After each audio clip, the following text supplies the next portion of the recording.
హిందూ సనాతన ధర్మంలో మరొక ముఖ్యమైన పండుగ సంక్రాంతి పండుగ. ఈ సంక్రాంతి పండుగను మొదటి రోజున భోగి అని, రెండవ రోజున సంక్రాంతి అని, మూడవ రోజున కనుమ అని 3 రోజుల పాటు మనం ఈ పండుగలను జరుపుకుంటాం. అయితే ఈ సంక్రాంతి పండుగ యొక్క విశిష్టత ఏమిటి మనం తెలుసుకుందాం. ఈ వీడియోని పూర్తి వరకు చూసి మీ అభిప్రాయాన్ని ఒక కామెంట్ ద్వారా మాకు తెలియచేయండి. మనకు మొత్తం 12 రాశులు ఉన్నాయి. ఈ 12 రాశులలోకి సూర్యుడు ప్రవేశించడాన్ని సంక్రమణ అంటారు. సూర్యుడు మకర రాశిలోకి ప్రవేశించడాన్ని మకర సంక్రాంతి అంటారు. ఈ మకర సంక్రాంతి నుంచి మనకు ఉత్తరాయణం మొదలవుతుంది. ఈ ఉత్తరాయణం కుంభ, మీన, మేష, వృషభ, మిథున రాశులలో కొనసాగుతుంది. ఈ ఉత్తరాయణం శారీరక శ్రమలకు, పూజలకు అనువైన కాలంగా ఉంటుంది. కర్కటక రాశిలోకి సూర్యుడు ప్రవేశించినప్పటి నుండి సింహ, కన్య, తుల, వృశ్చిక, ధనుర్రాశులలో సూర్యుడు కొనసాగుతున్నంత కాలాన్ని దక్షిణాయనం అంటారు. ఇది మానసికమైన అర్చనలకు, దీక్షలకు, యోగానికి ఈ దక్షిణాయనం అనుకూలంగా చెబుతూ ఉంటారు. మనకు మొత్తం సంవత్సర కాలంలో ఒక 6 నెలల పాటు ఉత్తరాయణంగా, మరొక 6 నెలలు దక్షిణాయనంగా చెబుతూ ఉంటారు. అదే దేవతలకైతే మన 6 నెలల దక్షిణాయన కాలం వారికి ఒక రాత్రితో సమానం, మరొక 6 నెలల ఉత్తరాయణ కాలం వారికి ఒక పగలుతో సమానం. మొత్తంగా 12 నెలలుగా పిలువబడే ఒక సంవత్సర కాలం దేవతలకు ఒక పగలు రాత్రితో సమానం అని చెబుతూ ఉంటారు. ఈ ఉత్తరాయణంలో ఎవరైనా మరణిస్తే వారికి స్వర్గప్రాప్తి కలుగుతుంది. కనుక మహామహితాత్మ భీష్ముడు చాలా రోజుల పాటు అంపశయ్యపై పడుకొని ఉత్తరాయణం మొదలవగానే తన ప్రాణాలను విడిచాడు. అంతేకాకుండా శంకరాచార్యులు ఈ ఉత్తరాయణంలోనే తన సన్యాస దీక్ష తీసుకున్నట్లుగా చెబుతూ ఉంటారు. సూర్యుడు చుట్టూ భూమి పరిభ్రమించే కాలంలో తన చుట్టూ కూడా తాను తిరుగుతుంది. అందువలన సూర్యుడు 6 నెలలు ఉత్తరం వైపుగా, మరొక 6 నెలలు దక్షిణం వైపుగా కనిపిస్తుంటాడు. ఇలా ఉత్తరం వైపు కనిపించడాన్ని ఉత్తరాయణం అని, దక్షిణం వైపు కనిపించే క్రమాన్ని దక్షిణాయనం అని చెబుతూ ఉంటారు.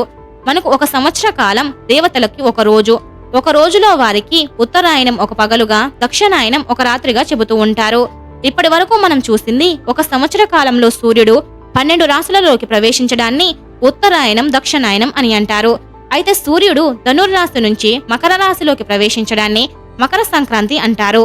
ఈ సంక్రాంతి విశిష్టత ఏమిటంటే ఈ రోజు నుంచి ఉత్తరాయణం మొదలవుతుంది. అనగా దేవతలు నిద్ర నుంచి మేల్కొనే సమయం అని అర్థం. ఈ సమయం శారీరక శ్రమకు, పూజలకు అనువుగా ఉంటుంది. ఇది సంక్రాంతి యొక్క విశిష్టత.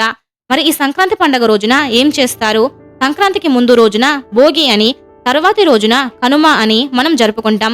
అయితే ఈ పండుగల యొక్క ప్రత్యేకత ఏమిటి ఇప్పుడు మనం చూద్దాం. అయితే మనం సంక్రాంతికి ముందు రోజున భోగి పండుగను జరుపుకుంటాం. ఈ భోగిని మనం మాసంతో కానీ, రోజుతో కానీ, తిథితో కానీ సంబంధం లేకుండా జరుపుకుంటాం. ఎందుకనగా దక్షిణాయనం చిట్ట చివరి రోజున భోగిగా చెప్పుకుంటారు. ఉత్తరాయణం మొదటి రోజున సంక్రాంతి వస్తుంది కనుక దక్షిణాయనం పూర్తవడంతో ఆ రోజు చిట్ట చివరి రోజు కనుక భోగి పండుగను జరుపుకుంటాం. దీనికి తిథితో సంబంధం లేదు. భోగి పండుగ రోజున చిన్నపిల్లలు బొమ్మల కొలువులను నిర్వహిస్తారు. భోగికి 1 నెల రోజుల ముందు నుంచి కన్నెపిల్లలు ఆవు పేడతో గొబ్బెమ్మలను తయారు చేస్తారు.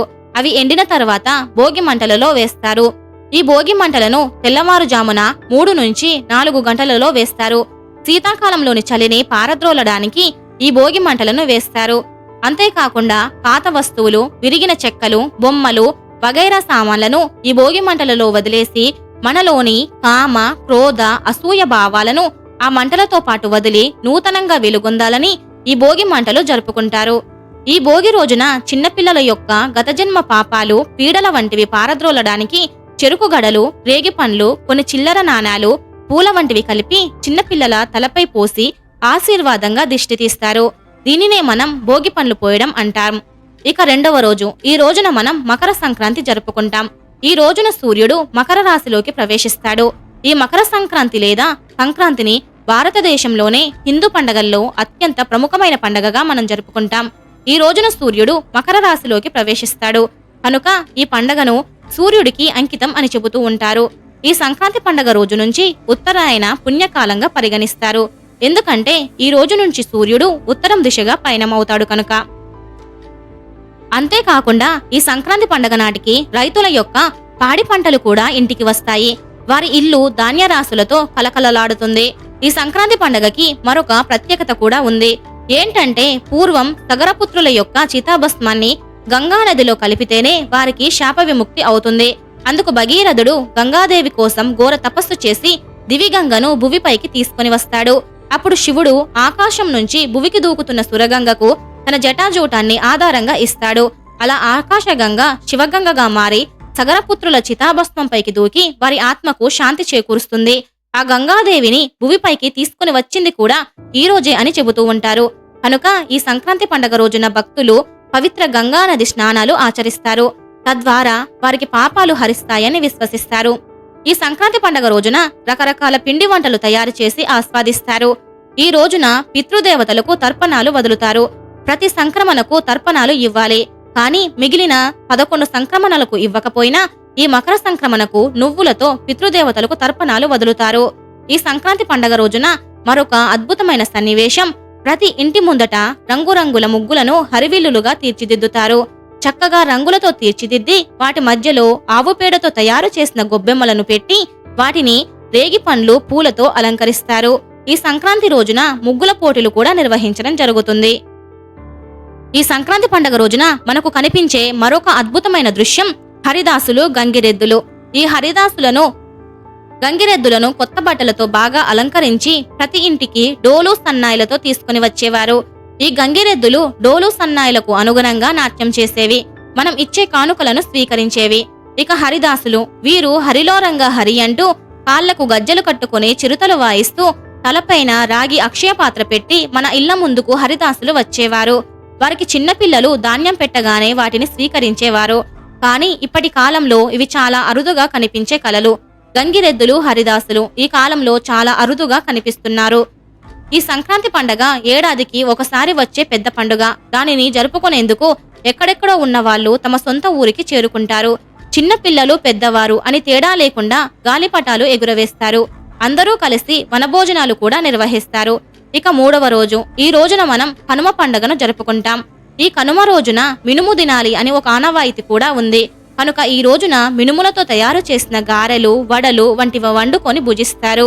ఈ కనుమ రోజున మనుషులతో పాటు పశుపక్షాదులు కూడా సంతోషంగా ఉండాలని చెబుతారు. ఈ రోజున పశుపూజ కూడా నిర్వహిస్తారు. పశువులు సంవత్సరమంతా రైతుల కోసం కష్టపడతాయి. పొలం దున్నడం కొరకు, పాల కొరకు, పెరుగు కొరకు, నెయ్యి కొరకు మనం పశువులపై ఆధారపడతాం. అవి మన కుటుంబంలో ఒక సభ్యుడిలా మెదులుతున్నాయి. అటువంటి ఆవుల పట్ల, ఎద్దుల పట్ల కృతజ్ఞతా భావంతో ఈ రోజున వాటిని శుభ్రంగా కడిగి పూలతో బాగా అలంకరించి పశుపూజ నిర్వహిస్తారు. ఈ రోజు మనం ఏదైతే పొంగలి వండుకుంటామో అదే పశువులకు కూడా పెడతారు. అంతేకాకుండా పక్షుల వలన పర్యావరణ సమతుల్యత పెరుగుతుంది. అందువలన పంట చేతికి రాగానే కొన్ని వడ్ల గింజలను పక్షులకు వేస్తారు. ఈ కనుమ పండగ రోజున రథం ముగ్గులు వేస్తారు. ఈ రథం ముగ్గును వేసి దాని తాడును మరొక ఇంటి ముందు వదులుతారు. ఇలా భోగి, సంక్రాంతి, కనుమ వంటి ఈ 3 పండగలు హిందూ సనాతన ధర్మంలో ఎంతో గొప్ప విలువలను తెలియజేస్తాయి. భోగి మంట వలన మనలోని నూతన ధైర్యాన్ని నిలుపుతుంది. గతాన్ని వదిలేసి వర్తమానాన్ని కోరుతుంది. మనం దేనినైనా వదిలేయవచ్చు, కానీ మన సంస్కృతి సాంప్రదాయాన్ని వదిలేయకూడదు. ఈ పండగలన్నీ మన సంస్కృతికి పట్టం కడతాయి. కాబట్టి మన సంస్కృతి సాంప్రదాయాన్ని తెలియజేసే హిందూ సాంప్రదాయమైన పండగలను మనం ఆచరించడం మన ధర్మం. అందరికీ హ్యాపీ సంక్రాంతి. మీకు మా వీడియో నచ్చినట్లయితే లైక్ చేయండి, షేర్ చేయండి. మీ అభిప్రాయాన్ని ఒక కామెంట్ ద్వారా మాకు తెలియచేయండి. Thank you so much. మరొక వీడియోతో మీ ముందుకొస్తాం.